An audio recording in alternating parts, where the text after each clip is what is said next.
Plastics are basically everywhere. They package our food, personal care products, bags that we carry around, storing of food, shipping containers, water, etc., etc. Even clothes can sometimes have plastics in them. This pervasive exposure means that we're all exposed to these plastics and that some more than others have plastics inside our bodies. With this in mind, I wanted to look at this topic and better understand for myself what kind of burden do these plastics put on our bodies and on our health in general. Are some people more at risk for this burden than others? Perhaps they are, but we're going to look more so at the impact on health in general. My name is Dr. Taranella, and this channel is dedicated to optimizing and improving your health. And today we're talking about the effect and impact of microplastics on specific health systems of our body. If you're liking these videos and getting a lot out of these videos, please hit the like and subscribe to continue getting videos like this. All right, let's jump into the video.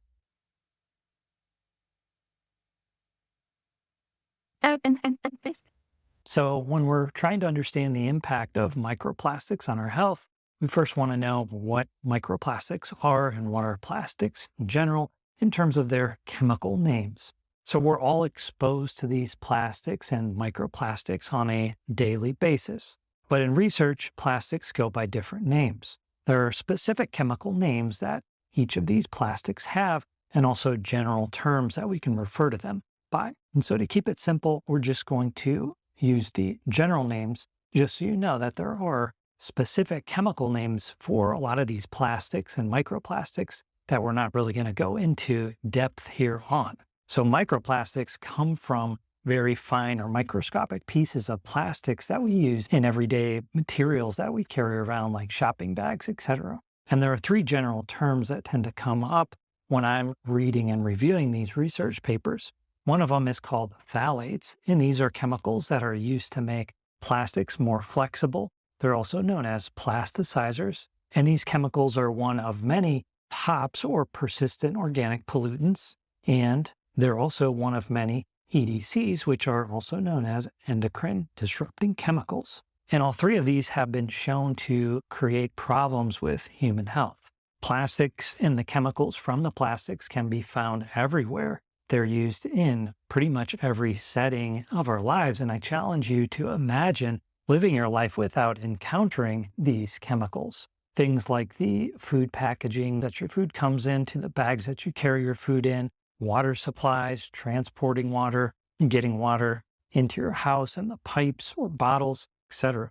So it's safe to say that we're all pretty much exposed to these plastics, but why should we really care about this? Is there a measurable impact on our health?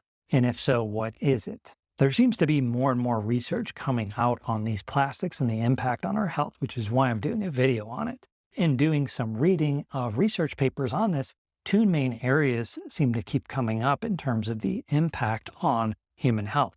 One is on the endocrine system, which are the glands like thyroid, pancreas, and things like that, and our immune system as well. So let's first look at the endocrine impact. So studies have found that persistent organic pollutants and endocrine-disrupting chemicals, which are two broad terms that refer to specific chemicals, can disrupt thyroid hormone signaling, production, breakdown, transport, and even more with regard to how the signal for the thyroid hormone is being transmitted in the body. And this means that your level of thyroid hormone on the blood test may look normal, but that the thyroid hormone can't be transported to the tissues where it's needed, or there's some interference with that tissue signaling to take place. The endocrine-disrupting chemicals, the name kind of says it all, but they mimic or antagonize the natural hormones in our body, interfering with or preventing the hormone from binding to the actual site.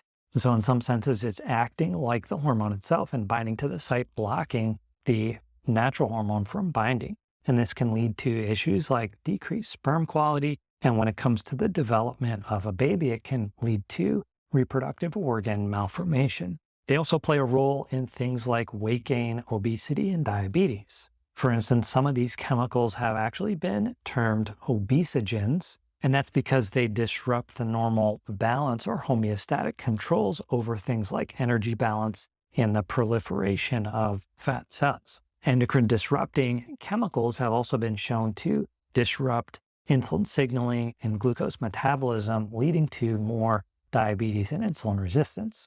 Now, on the immune side, these chemicals, EDCs and POPs, can also impair immune function, leading to an increased susceptibility to infections and autoimmune disease. And at the heart of what they're doing on the immune side is inducing more oxidative stress and inflammation in the tissues. As the body's trying to get rid of these chemicals and deal with them, it's creating more inflammation and oxidative stress.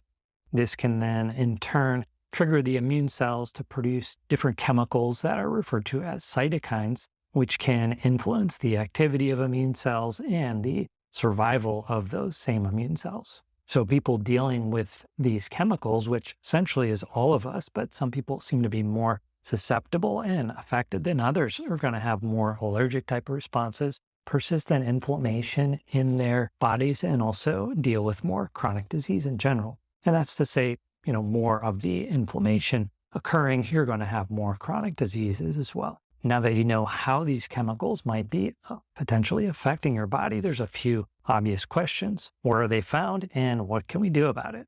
The most common places to find these plastics and microplastics, which are the source of these endocrine-disrupting chemicals and persistent organic pollutants, are in plastics. Personal care products like shampoos, soaps, and lotions can have these. Flame retardants on furniture and mattresses can have these. Electronics can have these. Non-stick cookware, water-resistant clothing, herbicides, pesticides, and of course the plastics that we all know and carry around with us in water bottles, plastic bags, Tupperware. All these things can potentially leach the plastic out from the packaging into the food, into the water. So avoiding it as much as possible and minimizing your exposure to water that is exposed to these is a good place to start. There are tests you can do to better understand what your total load or exposure is to these things, and also ways to enhance your elimination of these chemicals.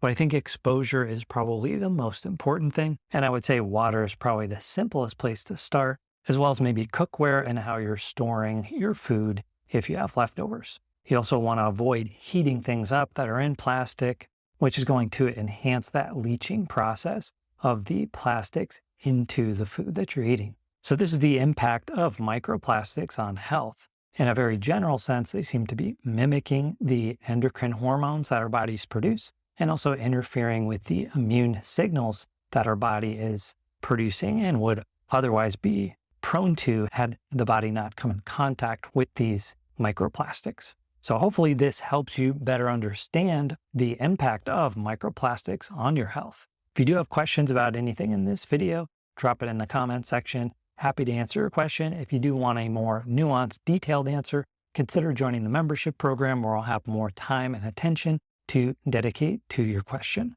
Now, one question you might have after listening to and watching this video is, what specific steps can I take to reduce my exposure to these chemicals and enhance detoxification of these chemicals? I'll be doing a more in-depth video on that topic, and it'll be linked right here.